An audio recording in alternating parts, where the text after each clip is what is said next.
Let me know when we show up on Restream, and I'll start jibber jabbering. Wasn't that a Hanna-Barbera character? I Jibber think so. Jabber? Yeah. Jabberjaw. That's who it was. Jabberjaw the shark. Jabberjaw the shark. Jabberjaw. Jabberjaw. Hanna-Barbera. And I think we are officially live. Tyler's like urging me. We're live. We're live. I'm just making sure you hear me. What's going on, everybody? How are you all doing today? We have an awesome live stream in store. I'm Gabriel Harber. He's Phil Johnson. He doesn't need any introduction, though. You see him everywhere. Phil, how you doing, man? I'm doing awesome, Gabe. Thank you. Let's see. Pulling up the YouTube chat here to make sure we can hang out with our red and white fellow storm chasers. I'm excited. We're on YouTube and Discord now, Gabriel. Congratulations on figuring that out with all your team, and that's awesome.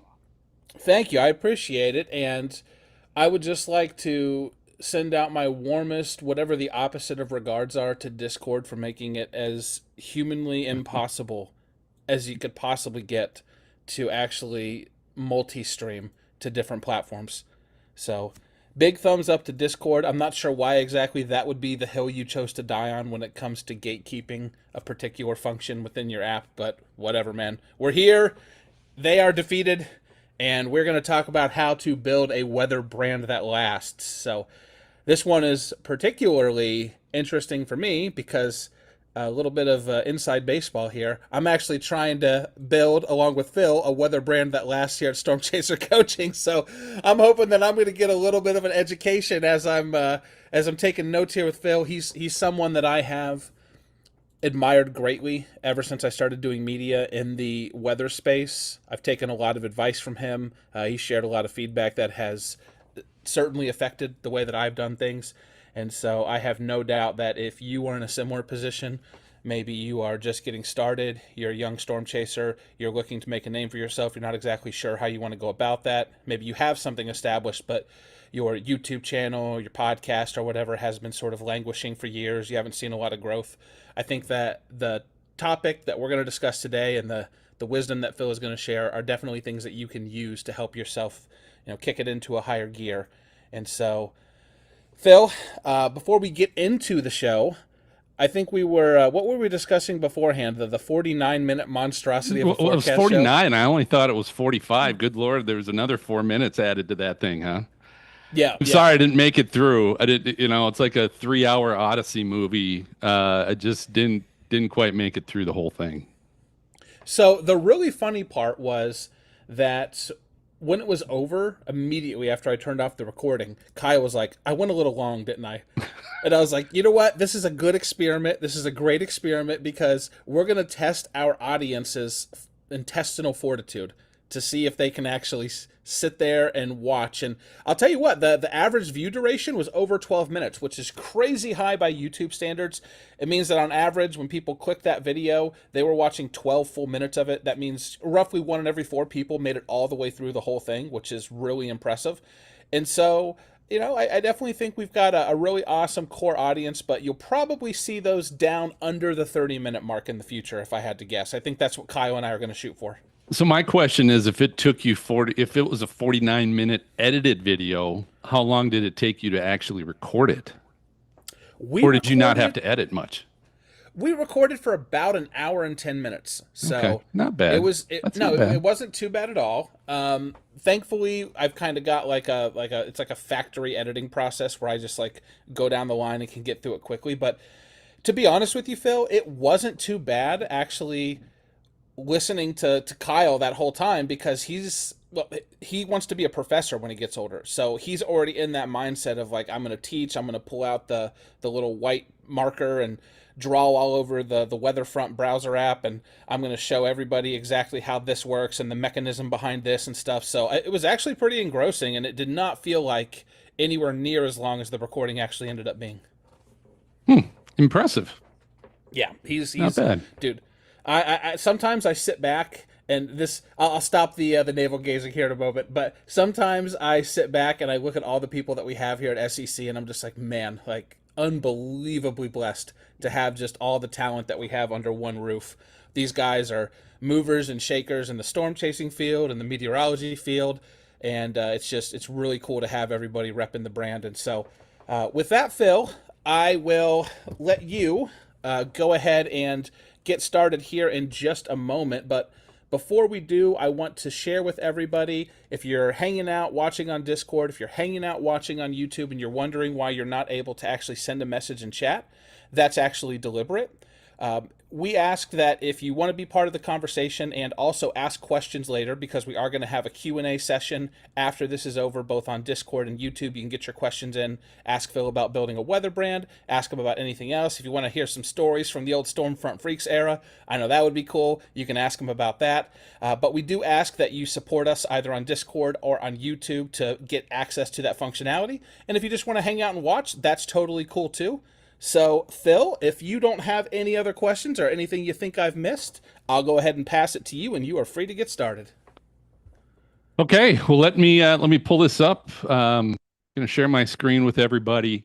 So today, Gabe, we're going to talk about building a weather brand that lasts. And we started Stormfront Freaks back in 2016, so it's been over a decade. We've been running that now.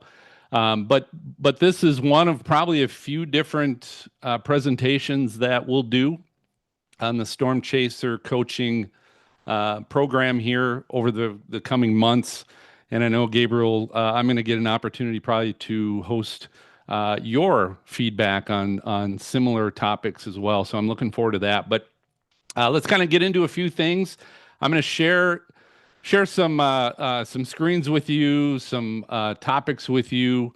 Make sure I get this set. Here we go. So I want to start this off, and it says independent basement operation since 2016.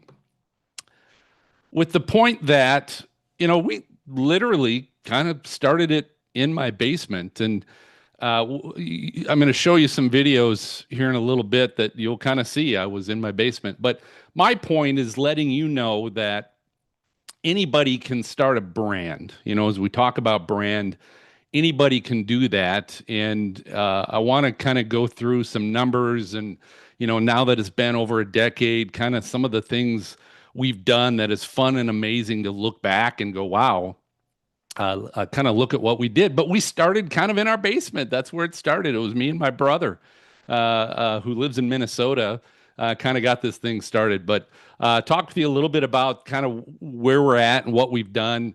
We've got over 250 total podcast episodes in the last decade, over 375,000 audio podcast downloads, over 8 million YouTube views. And I share these numbers, guys. These aren't numbers that are like, holy cow, like, wow.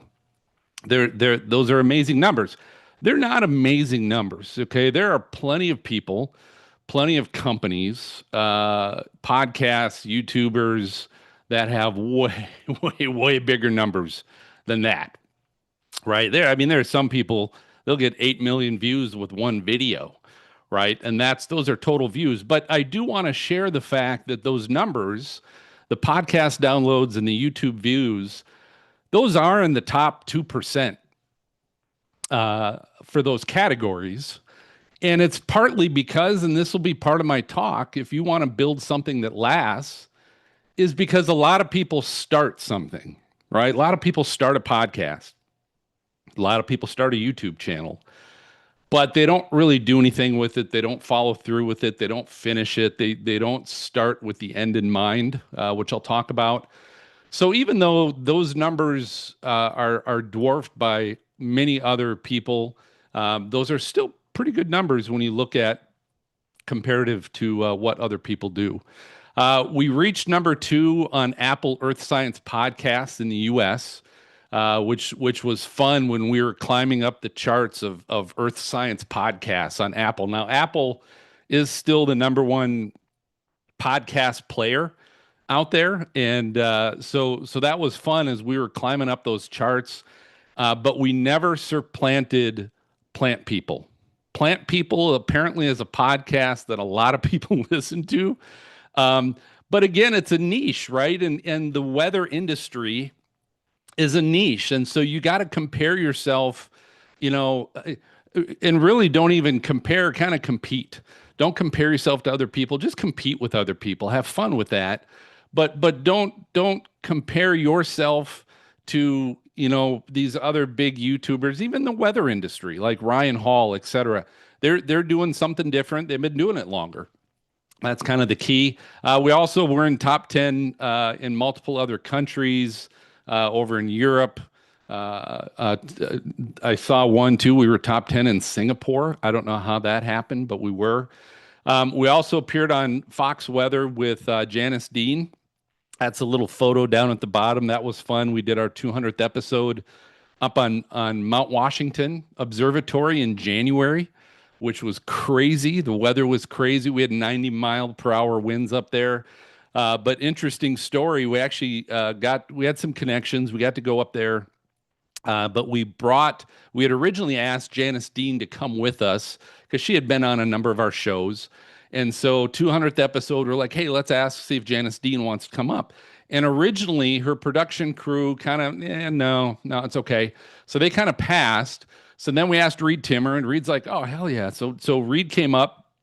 And then after we had already planned everything, I get a call from Janice Dean's team, and they're like, hey, we'd like to still maybe come with you. Is this possible? So we had to work it out with the Mount Washington people to get Janice Dean up there the day before we got up there. So she spent the night like on a Friday night, and then we came up on Saturday. We got to meet her on Saturday before she left, and then we were up there Saturday night. So that was a lot of fun, but again, a great experience. We've also had multiple appearances on our show by Jim Cantori, Reed Timmer, Ginger Z, James Spann, Gary England, Hank Shima. Those are just some of the names. I just tried to figure out some that probably people would be familiar with. So I want to talk about what we're going to go through. So the things I wanted to cover on this particular episode, and we'll have some more coming up where I'll cover some more different things. But the focus today, as we talk about building a brand that lasts, is talk about defining your mission. So really, when you get started, what's the goal? What are you trying to do? What are you trying to accomplish? Because that's a very big part of it if you want to build something that lasts. Number two, talk about creating a recognizable voice, and that's not audio voice like in a podcast, but a recognized persona,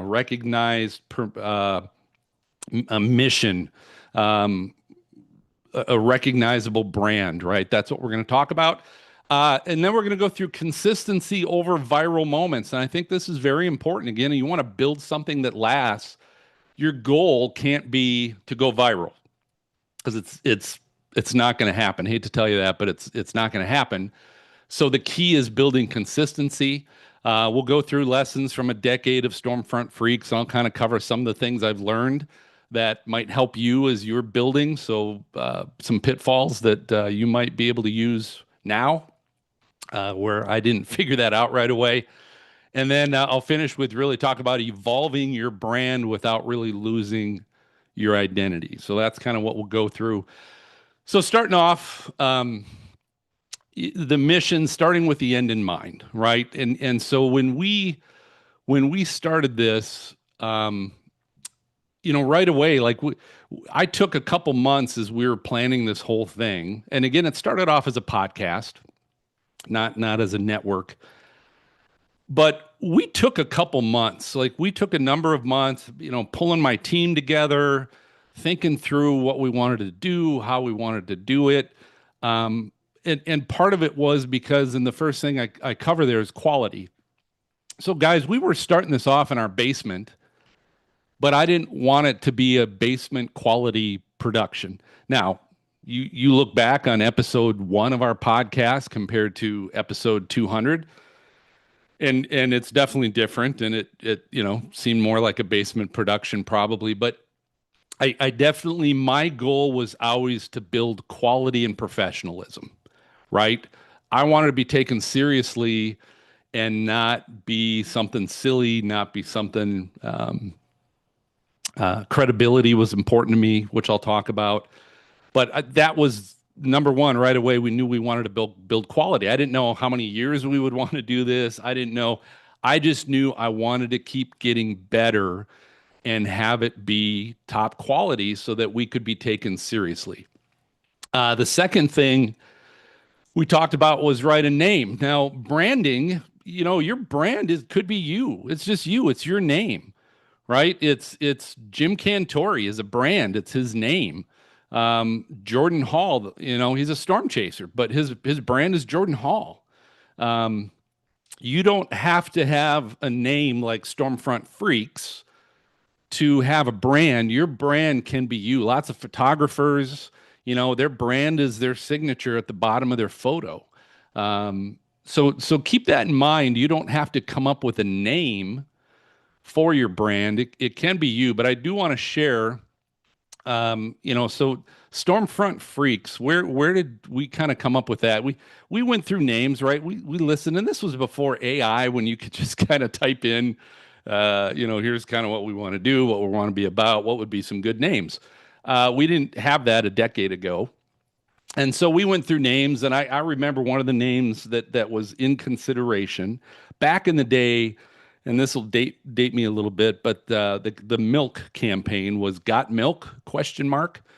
And so I thought, one of them was "Got Storms?" ? That was one of them, but thank God we didn't take that because that would have dated us. But we did come up with Stormfront Freaks. We just thought Stormfront, storms, not cold front, not warm front. Let's call it Stormfront.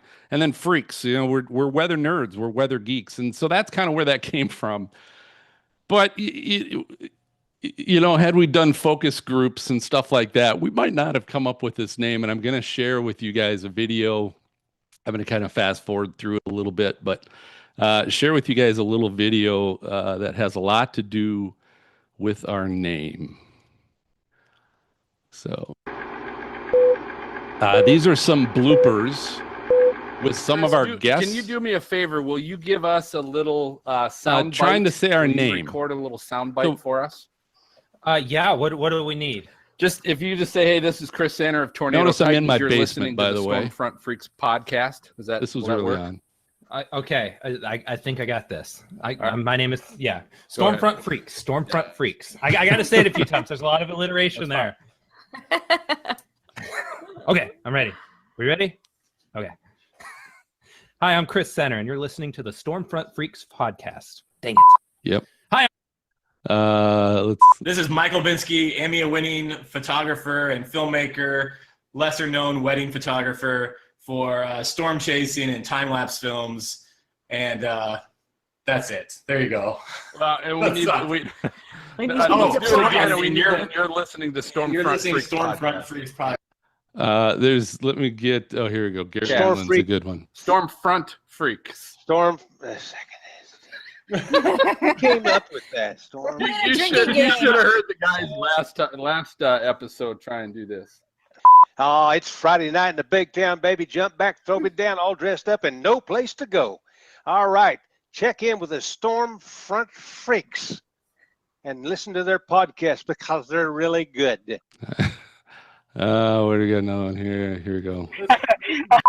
This is Warren Madden from the Air Force. I better not say Air Force because, of course, we got to be careful because of the old, Sure, that's fine. Okay. That wasn't it. Where's another good one here? Oh, here, Jeff Petrowski is a good one. Jeff Petrowski, Emmy Award-winning storm chaser, listening to the Storm Freaks Front podcast. That was close. Close. Storm Front, Freaks Storm Front. Front. It's the Stormfront Freaks podcast. So this is Jeff. All right, so you get the impression that obviously Stormfront Freaks, though I've been saying it for 10 years and it can definitely kind of roll off my tongue, it doesn't do that for everybody. So maybe keep that in mind. I don't know, but really my goal is just say, hey, it doesn't have to be something other than your name. Your name might be your brand. So just keep that in mind. Talk a little bit about logo. What's interesting is nowadays, again, Chat GPT and AI can come up with some pretty cool logos. I had connections and folks, the other thing I want to cover is a lot of this stuff I'm sharing with you starting out was really inexpensive. And I found ways to not have to spend money on stuff and still do things that help build the credibility. But, come up with a logo, and I'll cover here a little bit later about consistency, how we've always kept the logo consistent. But, these are just at the bottom different iterations that we've used for as we've branched out into kind of a network of other things. We've always kind of stuck with that logo, even during Christmas. We stick an upside down Christmas tree there. But again, just have fun with your logo, but your logo should represent, again, kind of that mission. What do you want to be about? And then focus on what's your market. And I call it your avatar. Like, who are you trying to communicate to? Who are you trying to create content for? Keep that in mind.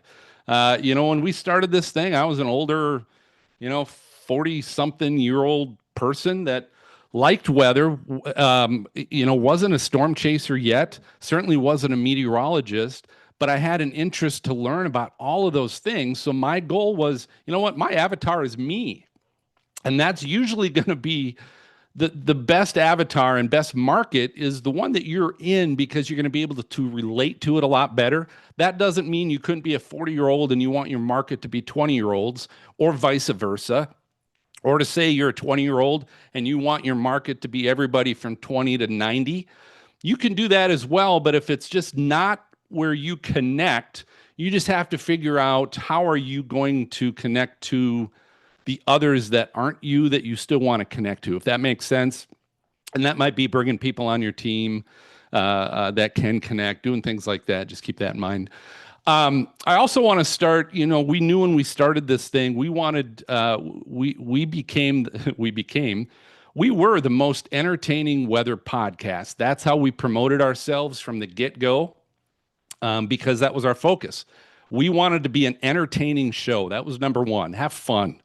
There were some weather podcasts that were already out there, but they were very sciencey. They were very meteorologists for meteorologists. And to me, they just weren't necessarily fun. And I wanted to have fun. Like, I wanted to be entertaining. And so that was focus number one. Focus number two is to be educational. So we set that out from the beginning. Let's have fun and learn and teach at the same time while we're having fun. That was always going to be the main focus. And so we structured a lot of what we did based on those two primary focuses. And so we tagged ourselves. I know, if you note there, I said self-branded. We just branded ourselves the most entertaining weather podcast. Were we? I don't know. I'm sure that's up for debate, but it doesn't matter. Like, you could have Burger King say, America's greatest French fries. What are the stats on that? Like, did you do a marketing? Got some numbers, some data?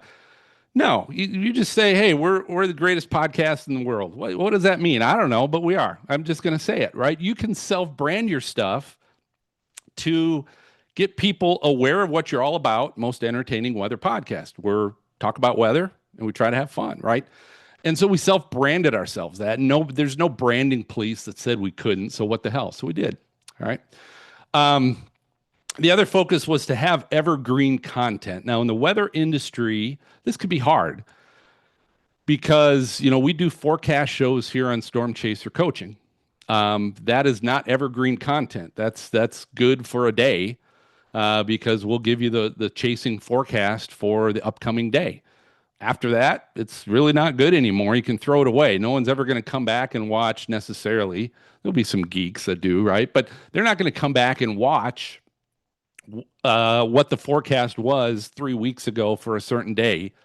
It's not evergreen content. So the focus is trying to create content that people can come back to, and it's not going to necessarily be old information, old news. And so that was for us, right? That doesn't mean that has to be your brand, but that was going to be our brand. And so we wanted to set up this kind of talk show, Tonight Show with Jimmy Fallon kind of concept, right? Where we had guests. The guests were going to be what's special. I wasn't special, okay? I was not, believe me, I was not special, right? I had to surround myself with good people. I'll talk about that in a minute. But the key was invite and have people that we could have fun talking to, find out what they do, learn about what they do. We could talk about some events, right?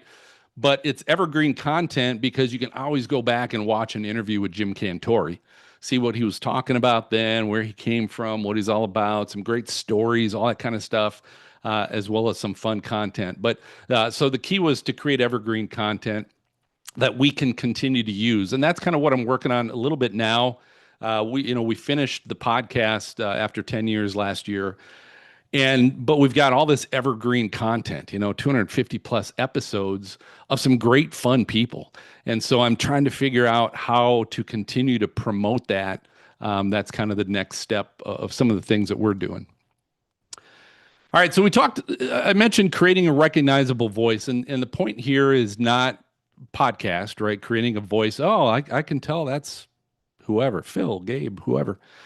It's creating something that's just recognizable, creating a recognizable brand that when people see it, hear about it, they know what it's about. They recognize it. And so we'll talk about this a little bit. Number one is building credibility within your market was important to me. I've realized that this isn't necessarily important to everybody. Like someone might want to do something and they don't care about how credible they are. They don't, well, heck, you see it on social media and the news every day, people reporting stuff that's not true to get clicks. Again, that's the viral versus consistency topic I'll cover, but you see a lot of that. So the key for me was I wanted to build credibility and I didn't have any yet. And so the point I want to share is this, you can do the same thing. You can do the same thing. You can start in your basement and you can build something that allows you to build credibility, in a even less than a 10-year time period. I've been doing this for 10 plus years, but you can do it in less than that. But my goal is right away, I wanted to build credibility.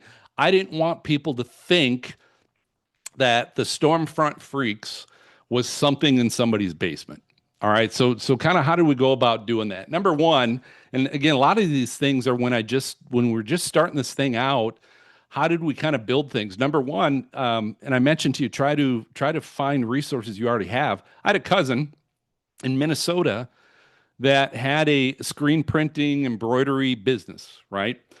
So immediately, we had a logo. And again, your logo could be your name or signature, right? You're building yourself. And the thing I want to quick go back on the logo thing, as you build your brand, realize, and because this was a realization I had, if I build a brand that's not Phil Johnson, one of the things is Phil Johnson is not going to be as recognizable as Stormfront Freaks. But I was okay with that because our brand was not me. Our brand was kind of me and a team of people, and it was an entity. So I was always focused on the entity, not on building me. I really, and that's always been the case. I've never built me. This is the first time in 11 years I've done any presentation on the Stormfront Freaks that I've done because I haven't focused on building me. Now, if your brand is you, then you're building yourself, right? You're not building that other entity. So I just cover that quick. But anyway, so I got with my cousin. I knew he could do online stores. I said, here's my logo. Let's slap it on a bunch of stuff and make it available online to people. So that right away, I had branded merchandise. Now, by itself, having branded merchandise, doesn't really build you huge credibility because anybody could do that. And it's gotten easier and easier and easier every year. We're now on the weather store, the wxstore.com. Shameless plug there if you want any Stormfront Freak stuff. But the key was that was a part of the plan, right? Hey, I want to build credibility. Well, credible companies have branded merchandise.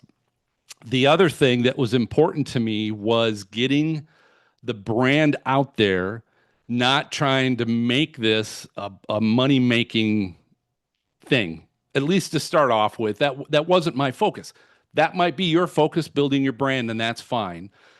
How I built my brand was I wanted to get that image out there. So every time in every location that we've sold merchandise, we have always sold it for about as low as we can go, paying for the product, paying for the branding of the product, and then paying for the person or the company that was producing it and selling it for us, right? My goal is not to get $10 for every t-shirt we sell. If I make a buck or nothing, like when I started, I told my cousin, said, you know what, I don't care. You don't have to pay me anything. Let's make it as cheap as possible so people can afford it. Because what that allowed us to do is now someone bought a $20 t-shirt instead of a $30 t-shirt where I would have made 10 bucks, big deal. It was more affordable for someone to get a t-shirt for 20, where maybe for 30 they might not have paid for it. And now I've got my brand and my logo out there, and I didn't have to pay a dime to have that walking billboard. Didn't pay a dime. Didn't cost me a thing. Got with my cousin, here's my logo, put it on stuff, get it to me. I'll tell people where they can go find it. I want you to make a little money on it. Great. Thank you for doing that for me. But I want it to be inexpensive so that I can get that brand out there and not cost me anything to do it. So that was one thing we did. Second thing we did, I started reaching out to a lot of weather products and services. So again, we were in a niche, weather niche, and so my goal is to start reaching out to companies, and this was right away. So I'm showing you an image this was from 2016, November 2016. So, and we started the podcast May of 2016. I attended, I'll talk about this in a second, attended a conference, Chaser conference, but I had reached out prior to going. I reached out to the Red Cross store, found somebody, it was a number of different emails. Someone sent me to this person, they sent me to that person, whatever. Got to Red Cross. I said, hey, I'm going to a Chaser convention, want to focus on safety. It's weather focused, etc. Do you have anything that you would like to give away, and we can promote your Red Cross store, right? So they said, sure. So they sent me this big backpack first aid kit. They sent me a little weather radio, and we did it as a giveaway. So we collected names, phone numbers, whatever, in a hat, and we drew names out of the hat, and the winners got those things. Again, it was a way to show and create credibility, because here we are, a basement podcast, just getting started, but now we're working with a big company. We're doing giveaways. People don't know or care about how the sausage is made necessarily. They don't need to know that, you know what, that didn't cost me a dime. All I did is I reached out to the Red Cross, said, here's what I'm doing. Give you a chance to get your name out there. We'll put your website out there where people can find your stuff. If you've got a promo, which they do, these companies have promo dollars to do this kind of stuff. They provided me material, so boom, it helped create credibility, right?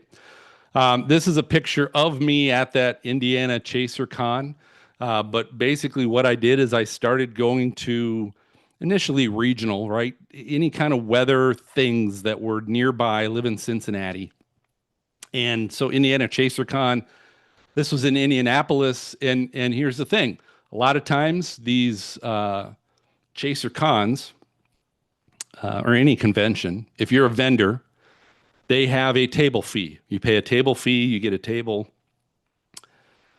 So here's what I did. The nice thing is we were a media entity, right? So we have listeners. We were not a video entity yet at this point. It was strictly audio podcasts. But we had listeners. And so I reached out to Indiana ChaserCon. I said, hey, we're the Stormfront Freaks podcast, blah, blah, blah. We're specific to the weather industry and storm chasers. Maybe shared some of the guests that we had so far, which early on, they weren't huge names, but they were, certain names. And I said, hey, tell you what, if you give me a table, I will promote the Indiana Chaser Con and registration for your event on our podcast. So and they said, sure. So for a number of podcasts, we would promote the Indiana Chaser Con and how you can register and get more information. And I got a free table. Again, didn't cost me a dime.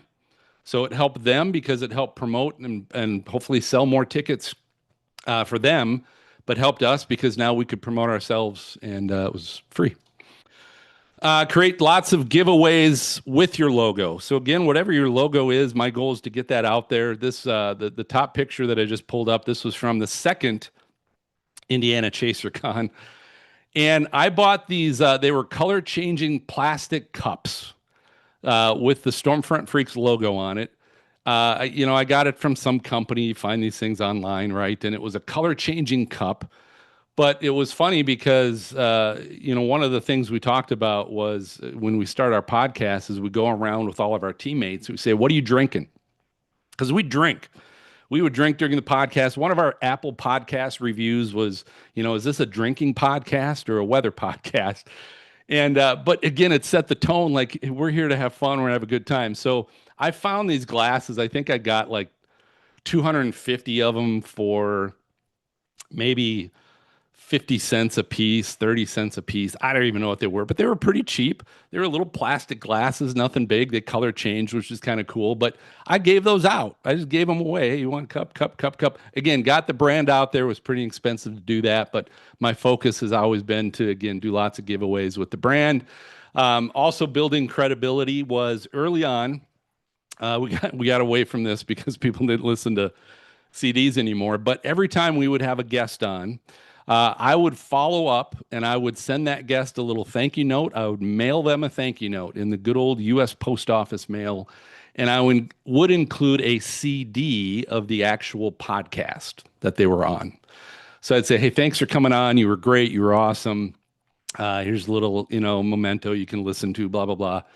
But it was, again, always a way to show credibility because people that are guests and stuff like this, they don't usually get a thank you note afterwards. They don't get this kind of stuff. And it was really inexpensive to get a bunch of blank CDs and burn a CD and put a label on it and mail a thank you note, right? We got away from that after a while because, again, no one listened to CDs. And then, again, our focus is keeping that theme, the most entertaining podcast, and always focused on keeping that. And a couple of ways we do it, I told you already, is we've got the, what are you drinking? That was always kind of one of the intros when we'd come in from the podcast. We'd find out who our co-hosts were present. Because it was audio podcast, it allowed us to put a voice to that name so people could hear. But, I might say, hey, Dina, Dina Knightley, meteorologist with weather.com. What are you drinking? And she'd say, I'm drinking a cherry hooch, but something like whatever it is. But it was just a way, introduce who's here and let them know we're having fun. And one of the ways we did that too is the podcast has always had kind of a rock intro and outro, like really fast beat rock kind of thing. And so when we started my church, I had worked with our creative team at my church and the musicians. And so I asked the guitar player, I said, hey, could you come up with a little riff that you can play that we can use for our podcast? He said, yeah, sure. So that's just a picture in the lower portion there, lower left, of the guitarist as we were recording his riff. That was the start of our podcast. So again, just things that we tried to do to keep focused on what our original mission was and what we were all about, and kind of how we went about doing that. Got to keep moving here. Consistency versus viral. I said earlier, if your goal is to grow by having a viral moment, good luck. It's not going to happen. So rather focus on consistency. If you're inconsistent, people aren't going to know when to find your new stuff, where to find your new stuff. You got to have consistency. And one of the only ways to also do that is you've got to have passion to never stop. Reed always says, never stop chasing. You've got to have a passion, because if your passion starting this whole thing is just kind of fleeting to begin with, it's probably not going to get anywhere, right? You got to be excited and want to have fun. This can't be a job. that you're doing, because if it's a job, most of us already have one. We don't need another one. You got to be consistent about it. And more importantly, surround yourself with people that might be able to pick you up. So I mentioned, we did the podcast for 10 years. I will tell you, in 2020, shortly after COVID, or kind of during COVID, I was starting to feel like it was becoming a job. We were doing this, every couple of weeks, and I'm just like, it's like I'm always got to do this. I always got to do this. I always got to do this. And so I went to my brother, who I started this thing with, as well as the first co-host that we invited, which was a friend of mine who's a former TV meteorologist. And I just said, I'm thinking about maybe putting it up and not doing it. And you know what? They surprisingly, I didn't expect this, they talked me out of it, which showed me they were having fun. They were having a good time. They're going, a lot of people are listening to this, a lot of blah, blah, blah. And so they actually talked me out of it. And so, we went for another 5 years. That was half a decade in, and we made another half decade out of that. The key is everybody wants growth, guys. I wanted growth. I won't lie to you. I looked at numbers. I looked at how we were doing. Were we growing? There were times we weren't, and then we did, and then we leveled off, and then we did again. We leveled off. I mean, there was a lot of that. But what's important is the numbers can't be the most important, because the numbers will turn you away. Consistency is important, not the viral moment. And so if that's it, then it's sometimes going to be that those numbers aren't going to be shocking. They're not going to be like, whoa, look at what we're doing. First episode, we maybe had 190 people, 80 people listen to the whole thing. I don't remember, but it can't be the numbers. Even though I know you want growth, and you're going to look at them, and I do too. We look at our how many people follow us on social media, but it's got to be the passion to doing it and having fun doing it. Not, I'm only going to do this if it's really going to grow. All right, if you create something good, people will find you. That's the key. If your product is just not good, and that was part of me, right? I wanted to have something that was professional and got better, and most of the Stormfront freaks, my cohorts, will tell you I bugged them all the time about getting better. Let's get you a mic. Like eventually we made some money, and I just said, we need to get you a better microphone. So I would send them a microphone. So just use this, or and they'll tell you, right? Like I wasn't like hounding them all the time, but I'd just be like, hey, it's frustrating because you want to get better, and everybody around you, and Gabriel can relate to this. Everybody, you're always going to be the most passionate in your group if you're leading that group. You're always and it's hard because you want everybody else in your group to be just as passionate as you are, and they won't be, which is okay. But you just have to keep that in mind. All right. If you don't know SEO, search engine optimization is what that is. If you don't know marketing, trigger words, etc., find someone who does. I did not. Okay. So we went 10 years with this thing with no marketing, no one that knew marketing. I didn't have AI to ask for help with that. I just plugged along, and frankly, it'd be interesting to know if we had someone who really knew that kind of stuff helping us out, where we would be and what we could accomplish, but we didn't. I just did the best I could on social media and setting up a website. That was another thing that helped build credibility, is we set up a website right away so you could go to stormfrontfreaks.com. But find someone who does if they don't. And then again, we produced a podcast every 2 weeks for 10 years. Every 2 weeks for 10 years, we had a podcast. We didn't, and it was out the week the weekend. It was out on the weekend every 2 weeks. So everybody knew they would find a new Stormfront Freaks podcast every 2 weeks.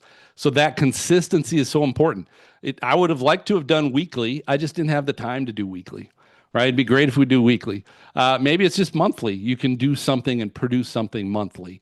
Maybe it's just once a year. You're producing storm chasing content while you're out storm chasing. but your audience gets to know that when they can expect to see new content is on a consistent basis. So important to grow. All right, lessons. As we start to wrap things up, lessons from a decade of Stormfront Freaks. Don't change the identity you started. If you're constantly changing your brand and what it's all about, and you're like, well, I want to do this now. Now I'm going to change it to this, and then we're going to change it to that. If you're always changing, people can't keep up. They don't know who you are. They don't know what your identity is. They liked when you did this, but now you don't do that anymore. Now you're doing it this way.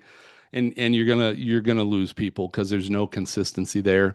Talking about the logo, right? I showed you all those logos we had. As we've grown, we've created different content, but we've always focused on that Stormfront Freaks logo that I have here on my microphone. That has never changed. Maybe the wording down below it's changed, but that same image with the tornado, for the most part, has never changed because, again, I want that identity to stick. Yeah, could we have come up with better stuff over the years? I'm like, yeah, I've piddled around with lots of different logos just for fun, but I was never going to use them because I don't want people to all of a sudden not recognize that brand. All right, this is a big one. So the name Stormfront. So again, we came up with Stormfront Freaks. This kind of sounds cool. Great. Let's go with it. Boom, we're rolling with Stormfront Freaks. If you do a search right now for Stormfront, our image of our logo is in there somewhere. It's like, I don't know, within the first 30 images, maybe. But you will see an image of Billy Joel's Stormfront album. We didn't really know about it when we did. We didn't pick our name and, again, do research into how good is the name and what we should do with the name. Didn't know that. There's some book out there, Jim Butcher, Stormfront. I have no idea what exactly that's about, but it's a book that I guess is pretty popular. And then, so the third image I share with you there is from a series on Prime, Amazon Prime, that's called The Boys. And there's a character that came in somewhere in one of the seasons called Stormfront. So 6 months into starting Stormfront Freaks, I started getting, every once in a while, I'd get a reply tweet on one of my tweets. And it would basically say, do you know Stormfront is kind of a white skinhead organization somewhere, Nazi something. And I'm like, oh God, are you serious? And so I actually looked this up. And again, guys, I grew up in Minnesota.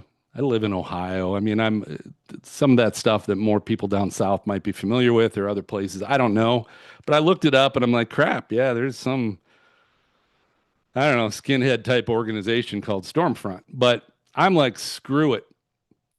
I said, I don't care. I said, you know what? I'm not going to change just because there's some other name out there that certainly I don't want to be associated with.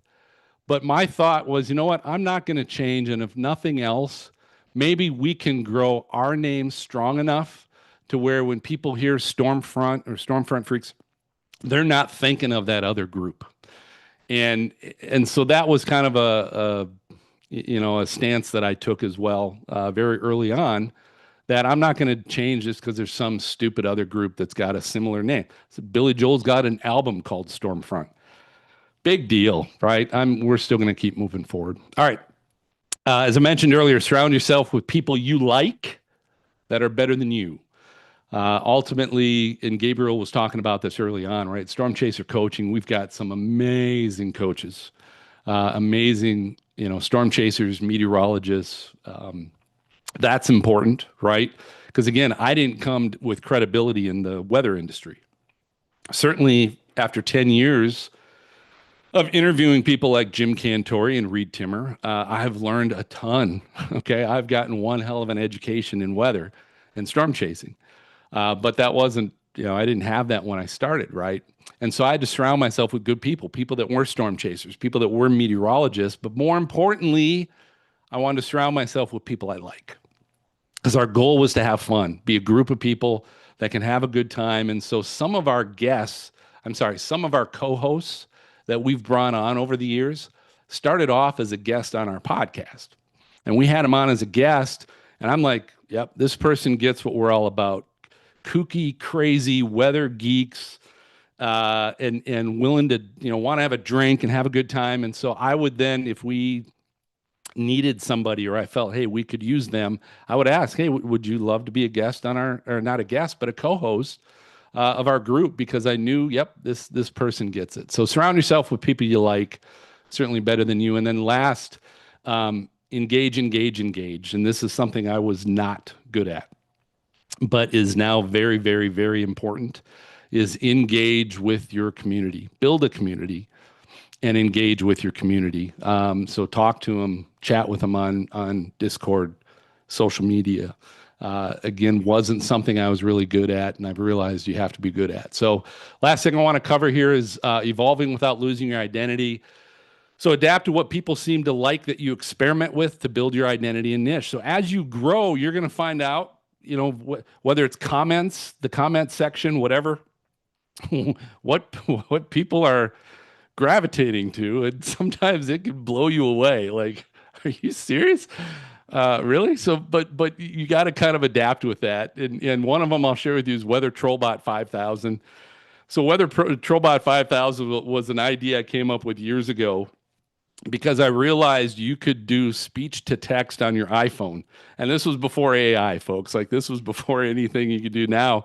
It was simply, you could type something up, highlight it, and say speak, and your Siri voice, which still was then very robotish, would speak it. And I'm like, we could use this for something.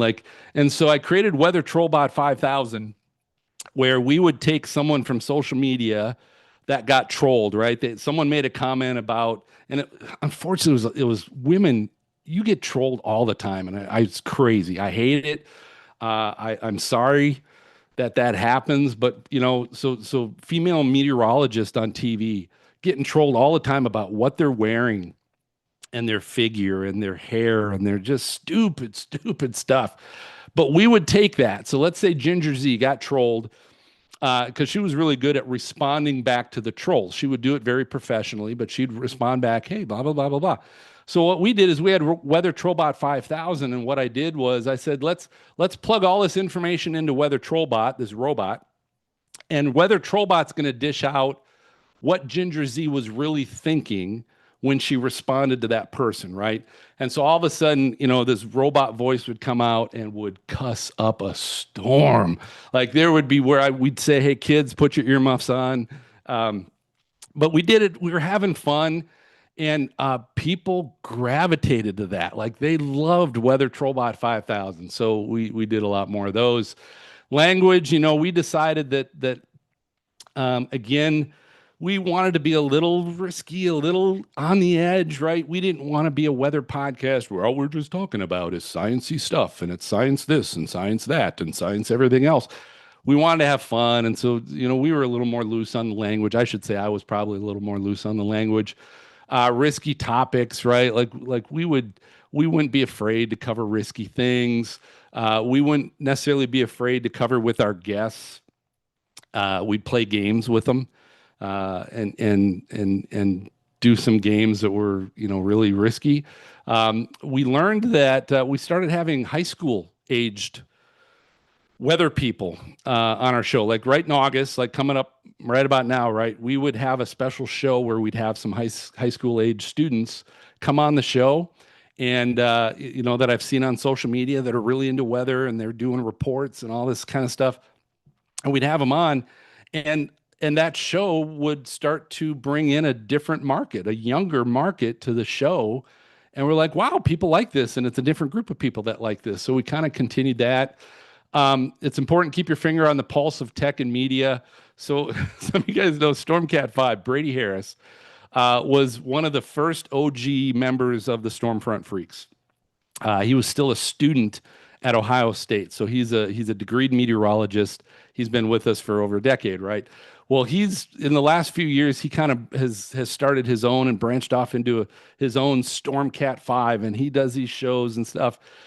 And I say, like, Stormcat 5 doesn't make sense to me. And this was partly why I decided like, we're probably done with the podcast, because what was working on YouTube started just befuddling me. Like, it isn't always about having this great professional, credible content, right? Like we had these guests coming on that were the best in the business, and we still weren't getting the views and the super chats that Brady was getting on his shows, where he's going live and he might be doing a live storm show where he's talking about the storms, kind of like a Ryan Hall deal, or he'd have storm chasers on talking about their chase. But he'd get into talking about chicken nuggets, and he'd be talking about beavers, and he'd be talking about like just stuff that had nothing to do with weather, and people were loving it. Now, the one thing he did do, and that he's great at, is he's also engaging with people, right? So he has credibility as a meteorologist, but he's also just kind of kooky, wacky, and engaging, and that really works for him. And it wasn't me, but it works for him. But that's, again, keep your finger on the pulse of what's going on. Traditional podcasting for independents was really leveling off. I wasn't a big company doing a podcast. Again, I was still just an independent running this podcast, and that was starting to level off a little bit, which is one of the reasons why we're like, hey, we should look at something different. And certainly video, during these 10 years of the podcast, video was becoming much more popular, especially with younger generations. And so we adapted to make our podcast a live video recording that we would then edit and put up as an audio podcast later. So it became a video and audio podcast later on. So, and then last, AI, it's still relatively new. I haven't adapted that nearly as well as Gabriel has, for example, with Storm Chaser coaching. But it's certainly something, because I just don't have time to get good at it and figure it out. But those are things that you should have your finger on. So, all right. So that is all I have got. Sorry, we went a little bit long on that. But Gabriel, we can certainly open things up if we have anybody with questions. Happy to answer those, and hope to have some follow-up presentations on more specific items in the coming months on that. So hopefully it helped. Nice golf clap. Thank you. No, it's like the crescendo clap, man. Oh. Okay, so that was freaking awesome. Generally, I try to stay out of the Q&A session because I don't want to hog it, right? It's not for me. It's for all the people who are watching. But I'm definitely going to break that rule today, because I got I'm going to actually flash it here real quick to prove I'm not full of shit. I got dude, was writing down tons of stuff while you were talking, so I got a lot of questions to ask. You folks are going to have to thread your questions in between all of that. And actually, I guess I'll start it off with a really cool point that you were making about evolving and looking at what your audience is actually enjoying, and then seeing some feedback and stuff. And so I've even got the wheels turning in my head, because a lot of what we're doing, we're in a very transitional phase right now at Storm Chaser Coaching, because we're working on some new offerings that are coming down the road that a lot of you folks will hear about in the coming weeks and months. Also, our original concept of the Chaser Academy, for those who have been with us for a long time, we've went through a lot of different permutations with that.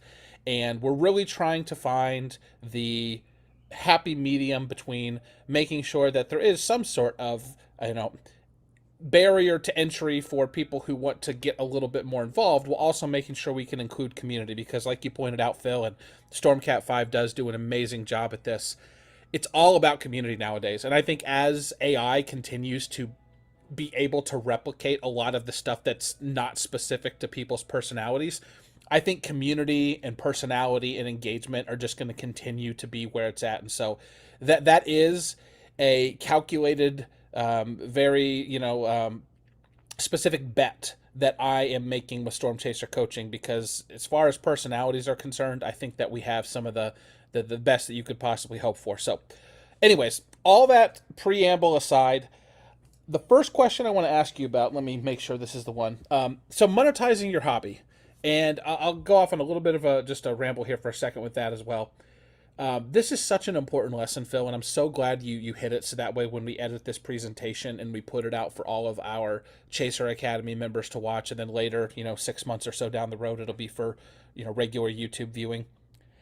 I'm so happy you mentioned that, because I've done a lot of, little passion projects in my life where I'll get interested in something, and then the first thing I want to do is like build a little tiny business or try to find a way to monetize it or something. And you're right. Every single time I've done it, I end up enjoying that thing that originally inspired me significantly less than I did before. And that's not to say I don't enjoy it at all, but I'll be the first to say that I definitely enjoy weather and storm chasing less right now running Storm Chaser coaching than I ever have before. But knowing what I know from the past and other things that I've done both with Chaser Chat and then in other areas, I knew that was going to be the case. So I went into it, wide-eyed, no misconceptions, no illusions, and I knew that would be the case. But I think it's also the reason why I would say almost to a fault, because I've had people like make fun of me for this. I try so hard to like make it so that the coaches, yourself as a host, don't have to do hardly anything when it comes to setting up behind the scenes with the company and everything, because I'm like deathly afraid of any of our passionate storm chasers and meteorologists starting to get sort of that burnout bleeding into them as well. So I think it's such a cautionary tale, and I'm so glad you brought it up. And I guess the question here in all of this is, have you found yourself, now that you've taken a step back from Stormfront Freaks for the first time in 10 years, have you found that you're starting to get some of that enjoyment back now, just when it comes to weather and storm chasing and all that jazz? I would actually say, Gabriel, that part of the reason as we finally dropped the podcast, right, is there were just a number of things that I mentioned in keeping your finger on the pulse of what's going on. I saw where podcasts were going for independence, and with AI coming, and there's so much that it became a time issue. And it's like, you know what? I don't still have the time to keep trying to make this thing better that I want to do, that I have the passion to do. I was starting to lose that, because I'm like, I can't keep up. Like, I can't do it anymore. And so it would become frustrating. And it was the frustration that kind of led me to kind of go, maybe it's time, it's time to stop that and look for something different. And so we, look for new content to try. So I would say, though, Gabriel, that my interest in weather and storm chasing might have also been, it's dropped a little bit, just because now I don't need to be on Twitter all the freaking time to see what's going on, who's doing what, because that was a factor in, okay, who do we invite on the show? To kind of keep a pulse on that all the time. I don't have to do it anymore, right? So I'm just able to breathe a little bit. And so I'm still interested, but am I in it as much as I was? Probably not. That makes perfect sense. And again, just really glad that you brought that up, because I do feel like if you ever see those memes of the iceberg where it shows the little bit that like you are considering about something on the top and then the massive amount under the surface, that to me is like the single biggest one, because burnout is real, and it's multiplied by another thing that you talked about, which is when you are first starting out, your numbers are just going to suck, and they might suck for a long time. And if you don't have the guts, the fortitude to stick with it and continue, like you said, to make everything better, show after show, week after week, month after month, then it's really easy to get burnt out. Then you throw, the fact that you are enjoying the hobby less than you did before. And yeah, so it's definitely the type of stuff where you got to consider the cost before you jump into it, and you really have to be in it for the long haul. Yeah. Yep. I think kind of taking it back to SEC as well here, we recently started doing the forecast shows, and Cameron, Nixon, Kyle Gillette, Stephen Cross, they've all been great. My dumb self have tried to do a couple of them. Man, I don't want to be the one on my own doing them. I try to, like, on the simple setups, do it myself. Anyways, but I think it would be very easy if we were just looking at the raw numbers to be discouraged at some points, because you compare yourself to Ryan Hall, you compare yourself to Max Velocity, and you're like, what are we even doing here? Direct weather is lapping us like with 100x. What is going on? Yep. But that's why I always try in our group chat that we have, that you're a part of course, to show, like, pull open the hood and talk about some of the underlying metrics that aren't just the big flashy numbers like views, to show people that there's a lot more that goes into it than just the raw counting statistics, and you really have to find those victories where you can when you're starting a brand, so that way you don't become discouraged and overwhelmed with, oh man, this isn't working, and I don't know what I'm doing. You got to champion the small wins, because they're going to be small to start off, but they're still wins, right? Are you still moving in the right direction? If your focus is purely on, I got to get these numbers or I got to make this money, that's okay. But just realize most people don't make it because they don't have the passion to get past those two things, the viewership, listening numbers, or the dollar figures, to keep going. So you champion those little wins, right? Like early on, it's like, hey, we made the top 100 in Apple, Earth Science podcast. Woo, we made the top 100, and it eventually got to, shoot, we didn't quite make number one. We were number two, but you still champion those little steps because they're steps in the right direction. Now, this one is something that I still struggle with, Phil, so I would love to hear some wisdom from you. One of the things that first stood out to me, both when I started listening to Stormfront Freaks and then eventually once I had the honor of coming on the podcast, is everything I've ever done with broadcasting has either been solo or it's been with one other person for the most part. There's been very rare instances where I've had 3 or more people on a broadcast. And the way that you have the show set up and everybody is able to so seamlessly weave in and out of the conversation, sometimes even having multiple guests with multiple hosts. And I'd like you to speak just how did you actually make that work so smoothly? What were some of the growing pains that you went through with that? Because from the listener side, man, I just got to say that it seems so fluid and so cool. And from a like broadcast nerd perspective, that was always like one of the major things that stuck out for me.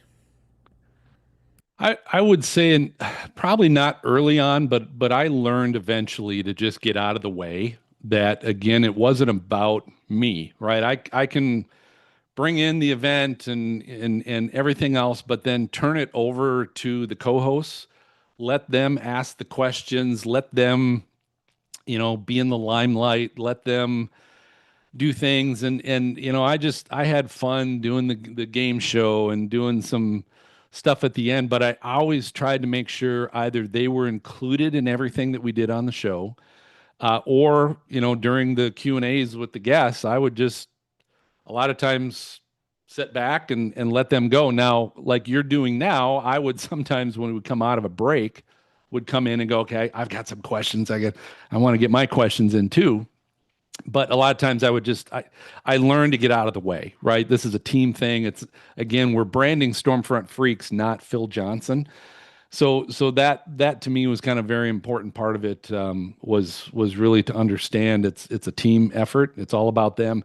The other thing, when it comes to a podcast, and it wasn't the most professional thing, but when we had these guests and people had questions, we didn't have it figured out. Okay, first Greg is going to ask a question, then Maz is going to ask a question, then Jen is going to, like, we didn't get that specific. All right, we were drinking.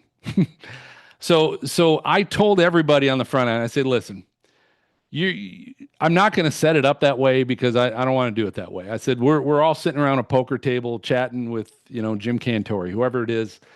So you might start asking a question at the same time someone else starts asking a question. What I told them is, don't go, oh, okay, don't, sorry, Maz, you go ahead. You can, I didn't want to do that because that sounded even worse. I just told them, hey, if you've got a question, just start asking it. And whoever's the weaker person is going to stop theirs, and you just finish yours, right? And it worked sometimes, didn't work all the time, but that was the only challenge, is sometimes we'd step on each other's toes a little bit. I just tried to tell them, hey, that's okay. Just keep going with it. Don't be the, oh, sorry. Okay, no, you can go ahead. No, you can ask that one instead. And no, that's, because then I said, that really sounds stupid. I actually remember you sharing something about that with me before, and that is something that has stuck with me even to this day, where I'll tell people, if you have a question, like when we're doing the forecast shows or something, I'll tell people, just talk over me. Like, if you have a point that you think needs to be made and I'm starting to ask a question, don't stop, don't say, oh, what was that, or go ahead, just keep asking, man. Be what do I say, a respectful bulldozer. Just yep. Yep. Just have confidence to just keep going, because it sounds even worse when you're starting to apologize. And yeah. All right, I have a question over here from Radar Shark WX. Sharknado. Before I ask that question, though, I just wanted to let all the people who are watching on YouTube and watching on Discord know that if you would like to ask questions, you just have to be a member of the Chaser Academy. On Discord, our mods will drop that link. I think it's !join moderators if you want to drop that in, and then you just ask your questions in the questions channel. Our moderators will put all that stuff in chat for you. And then on YouTube, you just have to join the channel membership, and then there is a Q&A button at the bottom of the chat. So if you just click the little button that says ask a question here, or ask Phil a question, you'll be able to get your question in the queue. Only thing is, you have to be a channel member or we won't read the question on air, unfortunately. Sorry, guys. That's the price to entry. So all right, come on, members. All you I always see in the chat. Let's go. What do you got? Radar Shark says, "Hey Phil, going back to don't chase big numbers thing, to the don't chase big numbers thing. I had a friend message me a month ago saying he wanted to get into weather. I was excited. Then they said for a 100K subspecial, I could drive a supercar into a tornado. He just wanted to drive a multi-million-dollar sports car into a tornado. Cue Dumb Ways to Die theme song. I think this really shows the problem the community has about chasing views, even if you are risking your life in a trillion different ways." And I guess like the bigger point here with this, and good point to make, Radar Shark, is how do you see that, somebody who's been here for the evolution of the storm chasing community for the last 10 plus years, and people are now just obsessed with that viral moment and getting the views and doing all manner of unsafe or unscrupulous activity to get those numbers? Yeah. No, I'll say this. Number one, I get it. It's the get rich quick opportunity scheme where you think that exists, which it really doesn't. I mean, the number of people that go after the viral, go after the get rich quick opportunities, overnight sensation opportunities, it folks, it doesn't exist. And if you can get that in your head, that it doesn't, because even if you have a viral moment, what's the image you've created, right? What's the brand you created? Well, the brand you now just created was some crazy ass viral moment. And the only way it's going to turn into really anything is you got to keep doing it and keep doing it and keep doing it, because now people expect that from you. They expect that you're doing stupid ass stuff. And so that's what they tune in for. And if you don't, then they're going to tune out. It's not going to, you're not building anything, right? And so if people can figure out there is no such thing as an overnight success, there is no such thing as get rich quick, it's work. And it sucks because I'm lazy as the next person, right? I'm looking for the quicker way and the better way and the easier. I'm out. Everyone does. But that was my point of being consistent versus viral.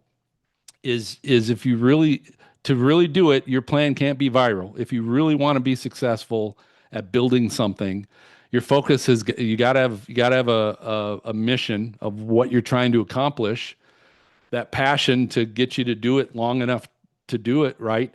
And I was thinking too, just its longevity makes a big difference. This is why a lot of people, you look at anybody in the Hall of Fame, sports Hall of Fames, it's all longevity. Right.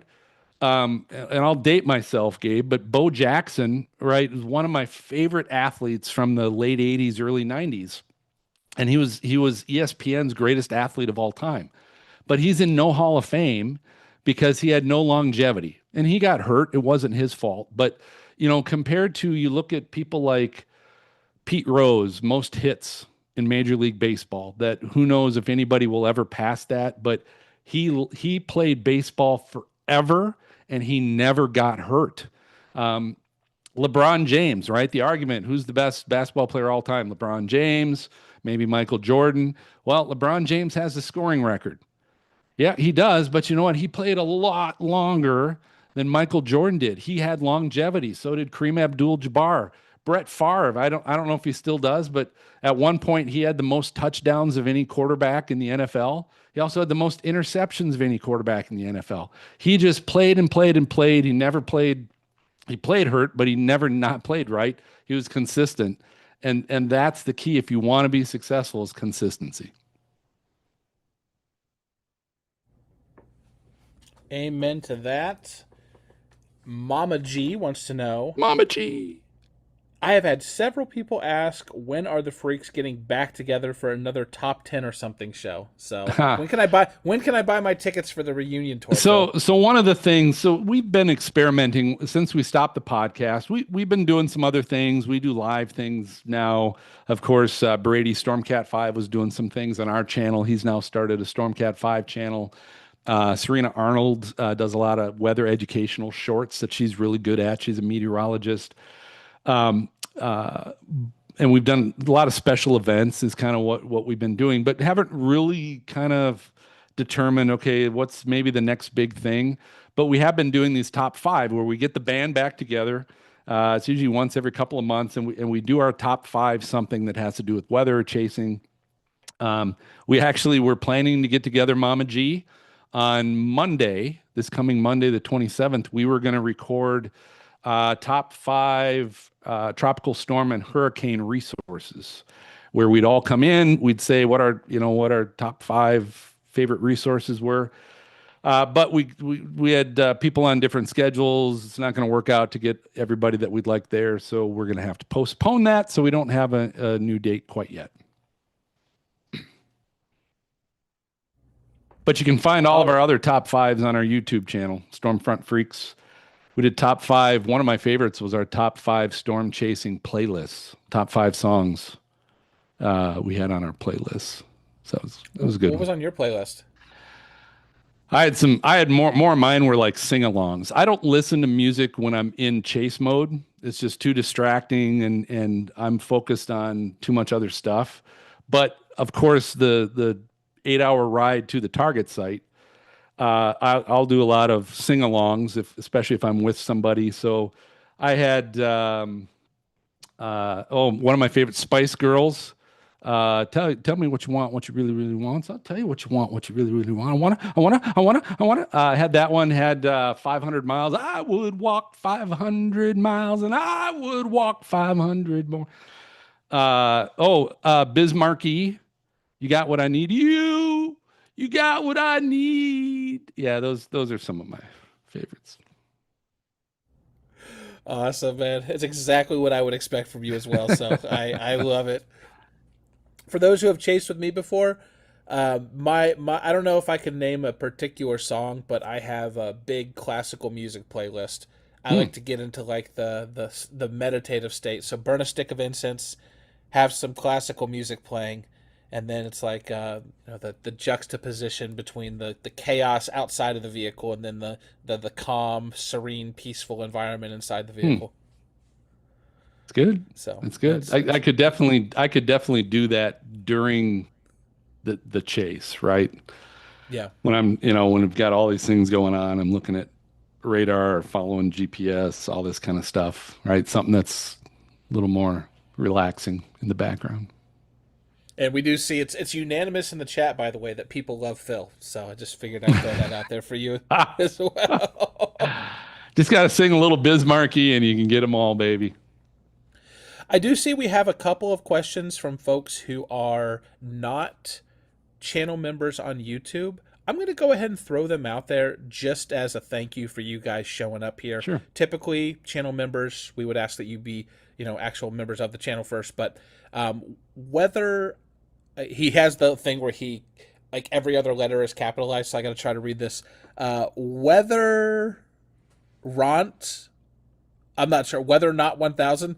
Do you think that a brand that made instruments that could be attached to a weather balloon and sent up in the air to make a skew-T diagram, but for a reasonable price, might work? So selling those things, so someone that would create those and then sell them, is that how you're taking that question?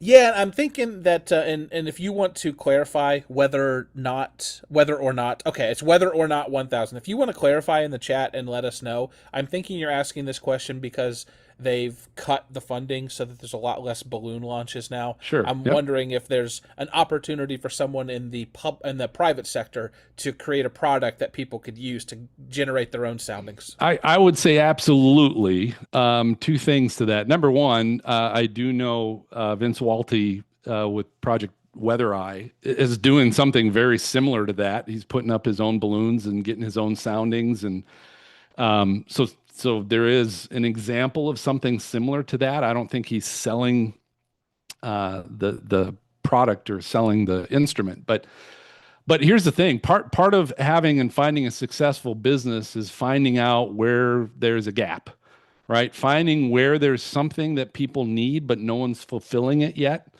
And that is how you can find a successful business, a successful operation.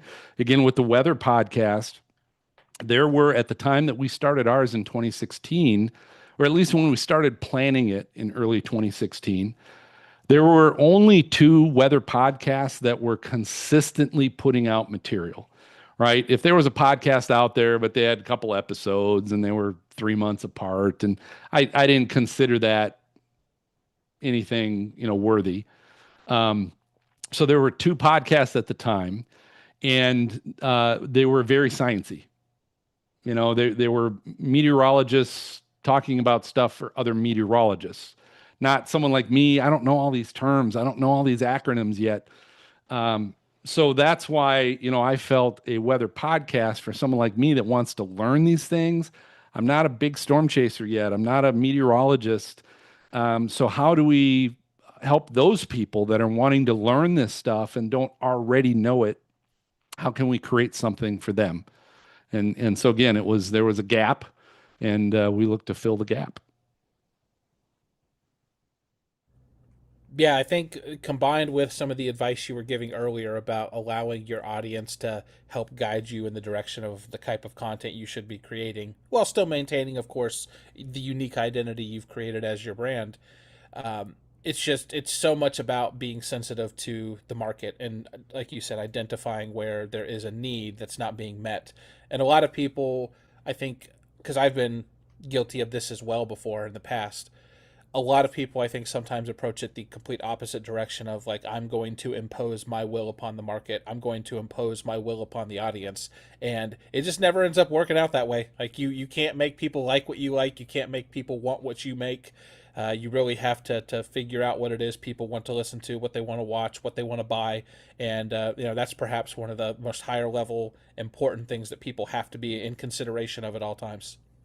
And again, as I talked about, it's knowing what or who your avatar is, who, like doing a podcast, who did I want that end listener on the other side to be? And the easiest thing is always to be me, right? It's always to be you. It's to be, because you can talk to what you want to hear. You can talk to what you want to watch. You can, it's easier to do that. It doesn't mean you can't, your end avatar be some high school person when I'm 40 something years old. Doesn't mean I can't do that. It's just I've got to find different ways. I got to work a little harder to get to that person and find out what's going to get to that person. It's easier to create something that I know someone like me would like. It's pretty easy. Very good point. Mama G says there's a video on Vince's channel on how to build them, the sounding. So there you go, folks. If you want to go to Vince Walty's YouTube channel, whether or not 1,000, I don't know how much it costs, but apparently you can figure out how to do it for yourself. And then Radar Shark asks a question. He didn't put it in the questions chat. Come on, man, you're slacking. But he wants to know, should Artemis 3 launch into a tornado? I know this is just tongue-in-cheek, but no, I think with the cost of Artemis 3, probably going to leave space probes out of the tornado probe business. I don't know if that would be cost efficient. Yeah, pretty short-lived. Pretty short-lived. A lot of money. Do you ever, Phil, have you ever covered space weather at all on Freaks? I feel like you have, right? We have covered really only once that I can think of. We had someone on really just to talk about auroras and photographing those and how to find them and what to look for, resources, stuff like that. But for the most part, that's really been it. And here's the thing, I'll be honest, part of it is because I don't care a whole lot about space weather. And so if my avatar is me, I'm not going to focus on trying to come up with a bunch of space weather guests and topics, and if I don't really care that much about it, because I don't. So no offense to those of you that do, that's cool. I'm good with that, but it's just not where I like to spend time. I do think it's interesting how even in the last, because I've only been in this community for going on 7 years now. I do think it's been really interesting to just see over that time period how much space weather has become a chasing phenomenon with people. Like I feel like when it first started, there was nowhere near this interest in people, learning about the aurora and, paying attention to the cloud cover forecasts and, oh, what's the KP index at and all that other wild stuff that goes with it. So I wonder if that's just a passing fad or if that's something that's going to continue to grow in popularity. Yeah, I would say there's a number of things. I would think, Gabe, there's social media has allowed more people that liked it to begin with to come out of the woodwork and find community. I think it's, more of the storm freaks out there that like storms, and they run out of tornadoes to follow and hurricanes to follow, and it's something else that they can follow and learn about and do. And again, I just think technology has provided more resources for space weather, for tracking it and forecasting it and everything else. So there's just more opportunities to also learn more about it. I think those are all a thing. So I wouldn't see it as a passing fad at all. I just think, technology has allowed us to find those people that really enjoy it, to provide opportunity for those that want to learn more about it. And that's how you get going. Who did you have on Freaks for the Aurora? Was it Vincent Ledvina? Vincent Ledvina. Okay. Yep. He's the guy. He was the guy. Yeah, he was really good. I'll tell you this, that there was someone else that we had originally had, and the conversations were a little like, those conversations I didn't have a good feeling. So actually Vincent was who I went to next and should have been my first, because he's a great guy. Yeah, definitely. Definitely a wish list item for Storm Chaser coaching at some point. Haven't had with all the other stuff we've been doing, my head has been swirling. But when we do look to expand, if you're watching this, Vincent, probably like a 0.0001% chance that that's the case. But if you're watching this, I'm coming for you, buddy. So he's great with it. He's good. He's got good educational materials. Like he's right up that alley. Yep. Yep.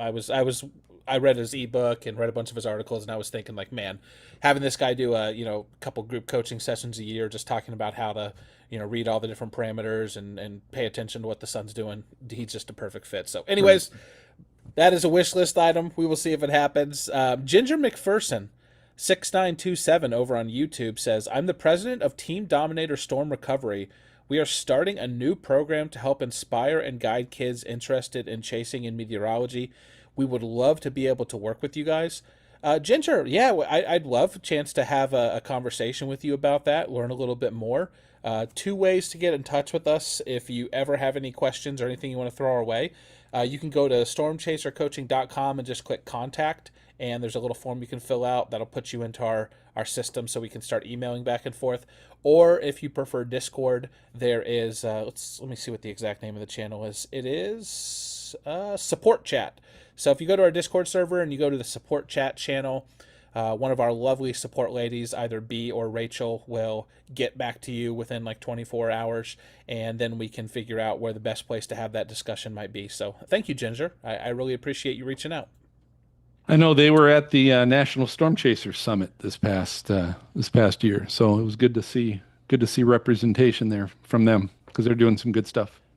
Did you have a pretty good time out there?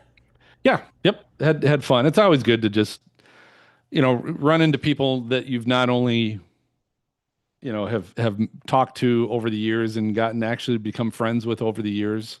But it's always also good sometimes to see people for the first time that you might have had on your show on a podcast, but never met them in person. That's always really fun. Yeah, I know you and we barely missed each other there at the NC, the National Storm Chaser Summit. Do you remember? Do you remember I got you with my tweet? I tweeted out that I was there and people should just come and say hi. And then you texted Right. me and you were like, Yeah. you texted me and you were like, you idiot. Like, Yeah, I was like, "What? You're here? You're what?" Yeah, you threw me off. When just right now, even when you were saying that, I was like, "I know it wasn't this last year that we almost no, missed each yeah. other. Was it another year?" And now I don't remember. No, yeah, I do remember you trolling me on that. I apologize to you and to everybody else. I'm just a child. I'll be the first to admit it. So that takes us right up to the end of the show. Even Radar Shark in the chat, Gabe, you were at the summit. No, I was not, but I definitely hope to make it out. I'm not sure exactly what events, but I would love to make it out to some events in the future, and maybe we might even have some Storm Chaser coaching events in the future. No promises, but definitely some stuff we're discussing. Phil, thank you so much for this awesome presentation. I know I learned a lot, and can't wait to get this out on YouTube a little bit down the road, either for wider distribution, because I think a lot of people are going to be able to really up the ante when it comes to building a brand for many years to come. So just thank you so much for doing this. Yeah, no, it's fun, Gabriel. And again, thanks for having me a part of Storm Chaser coaching. It's been a lot of fun.